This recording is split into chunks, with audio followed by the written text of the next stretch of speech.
Nageenyi badhaadha maatiiwwan waabee miidiyaa odeessaalee fuulbaan 15 barkum 2021 kan gaaf roobii saniin geen namni saniin ga'u naa abbaasii hanga xumuraatti nu waliin turaa isaniin jecha amga odeeffannoo guyyaa irraatti qabnu san dabarsa.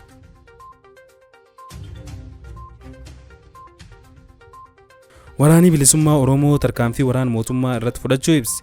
Erga duul waraana bifa addaan waraan bilisummaa Oromoo yookaan WBO'n torbaan lamdur eegalee as haleellaa jajjaba waraan mootummaa irratti fudhachuu beeksise. Tarkaanfii fudhataa jiru kanaan gandarraa gara aanaalee dhuunfachuu, aanaalee darbee gar godin dhuunfachuu tarkaanfataa akka jiru ibsaa jira. Torbaanum darbe keessa magaalaa guddoo Horroo Guduruu Shaambuu dhuunfachuu haleellaa jaba geggeessuu isaa waraanni bilisummaa Oromoo gabaasee jira.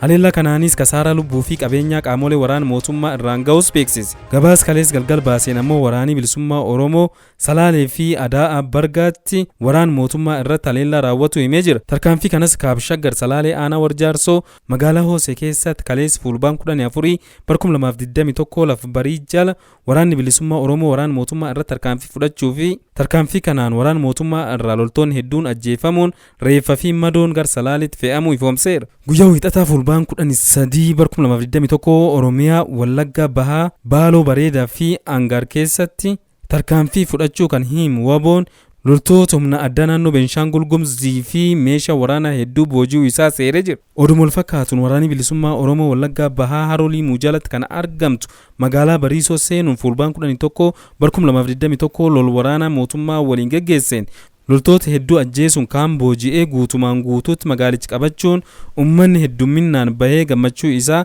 ibsataa ooluun beekamee jira.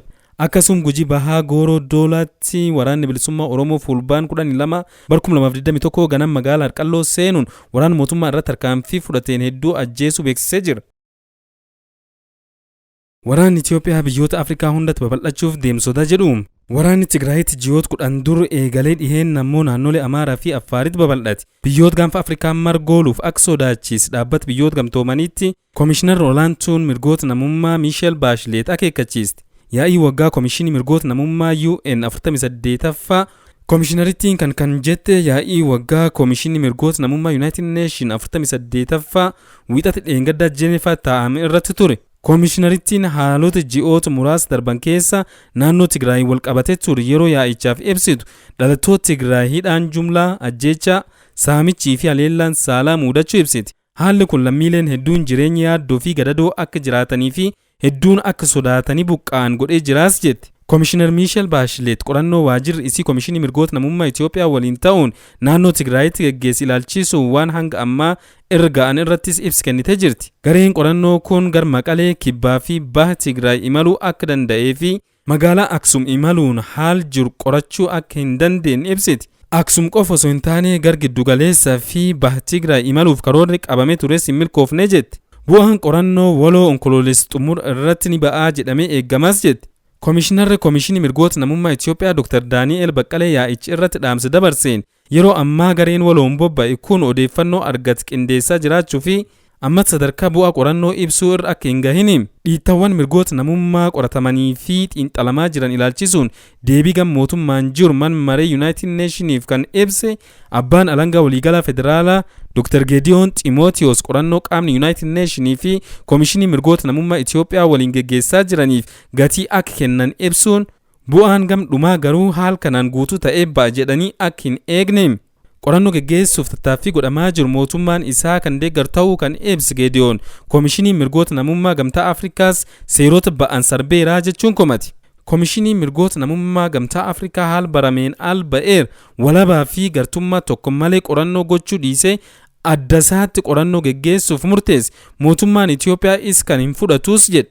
Komishinar Miisheel Baashleet yaa'ii kan irratti waan dhiheen kan naannoo Tigraay keessa ta'aa jiru irratti ibsa bal'aa kennitee jirti. Haalum kanaan humnoonni mootummaa fi waahilan isaanii dhiitta mirga namummaa raawwachuu itti fufanii jiru gabaasii jedhu ba'aa jiraachuu kaastee keessattuu dhiheen kan ammoo gabaasonni miira nam jeeqan isii dhaqqabaa jiraachuu eerti.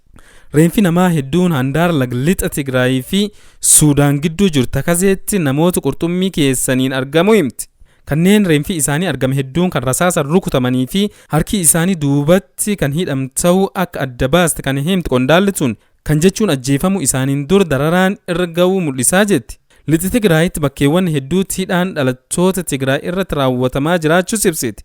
magaalaa Finfinneettis dhalattoota Tigraay adda baasuun hidhuu fi qabeenyi isaanii saamuun akka isaan yaaddes ibsuun sababa waraanni Tigraay gara naannolee ollaa Amaaraa fi Affaar babal'ateef dhiittaan mirga namummaa naannolee kanneen keessatti heddummachuu isaa gabaasni isii ga'u yaa'ii kan irratti kaasti. Sababa lol kanaatiin naannoo Amaaraa keessaa lammiileen 76,000 ta'an naannoo Affaar keessaa ammoo namoonni 200,000 ta'an qe'ee isaanii irraa buqqa'aniiru. Waraan dhiheen geggeeffamaa jiru namoonni 200 ta'an ajjeefamuu fi daa'imman hedduun kanneen ajjeefaman ta'uu himti. Walitti bu'iinsi Tigraay keessatti uumam kanaaf furmaanni argamuu kan danda'u adeemsa siyaasaa fi mariin qofa jechuun qaamoleen hundi lol kana haal dure tokko malee akka dhaabaniif dhukaasa dhaabuun nageenya waarraaf akka waliin mari'ataniif waamicha dhiyeessanii jiru.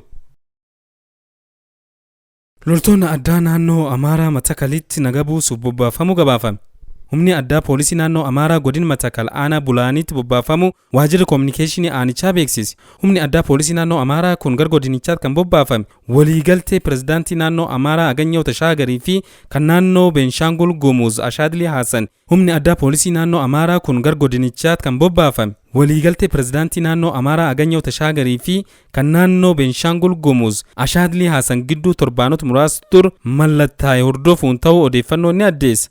Gabaasni waajjirri dhimmoota koominikeeshinii aanaa Bulaan irraa bahe kan humni addaa naannoo Amaaraa garasitti bobbaafamuu ibsu kun poolisiin humna addaa Amaaraa firgaaf rakkoo kan daangaa hin qabne humna nageenyaa waarraaf dhaabbatu jechuun ibsi. Gochoon iddoowwan garaagaraatti humna addaa Amaaraa raawwataman garuu akka waajjirichi jedhu osoo hin taane humni kun kan nageenya naannolee booressaa jiru ta'uu mul'isa. Kanaaf ammoo gochoonni humnoota naannoo Amaaraa kanaan Walloo, Karrayyuu, Wallaggaa, Matakal, Qimaantii fi Tigraayitti irdeddeemiin raawwataman akka ragaatti dhiyaatu. Gambiraan poolisiin naannoo tokkoo kan naannoo biraa keessa seenee nageenya kabachiisa jechuun faallaa heeraa, faallaa sirna federaalizimii biyyattii yoo ta'u, naannoleen rakkoon nageenyaa humni isaanii ol ta'e yoo muudatellee deeggarsa poolisii federaalaa gaafachuu malee giddu seentummaa naannoo biraa hayyamuun seera akka hin taane ibsamaa jira. Adeemsi humnootii naannoo Amaaraa itti jiran kun fedhii babal'ifannaa lafaa giddugal kan godhatee fi adeemsi naannolee diiguuf deemamaa jiru ifatti agarsiisaa jedhame.